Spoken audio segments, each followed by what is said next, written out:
कोयना धरणाचे 6 वक्री दरवाजे 1 फूट 6 इंचाने उघडून 5000 क्युसेक पाणी विसर्ग कोयना नदीपात्रात सुरू करण्यात आला आहे।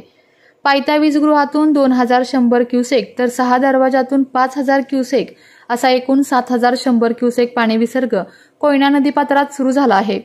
पाणलोट क्षेत्रात पडत असलेला पाऊस व धरणात येणारे पाण्याची आवक वाढल्याने धरणातील पाणीसाठा नियंत्रणासाठी धरणाचे दरवाजे उघडण्याचा निर्णय धरण व्यवस्थापनाने घेतला आहे।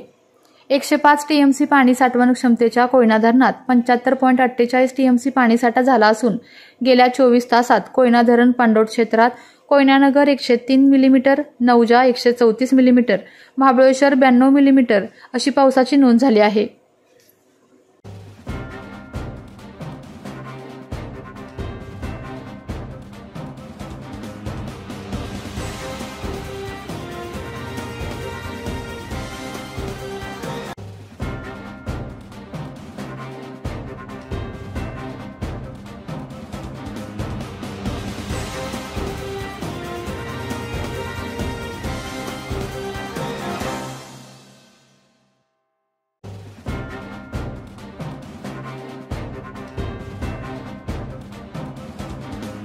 आपल्या तालुक्यातील जिल्ह्यातील बातम्या सर्वप्रथम पाहण्यासाठी आजच सातारा न्यूजला YouTube चॅनलवर सबस्क्राइब करा, लाईक करा, शेअर करा आणि बेल आयकॉन प्रेस करायला विसरू नका।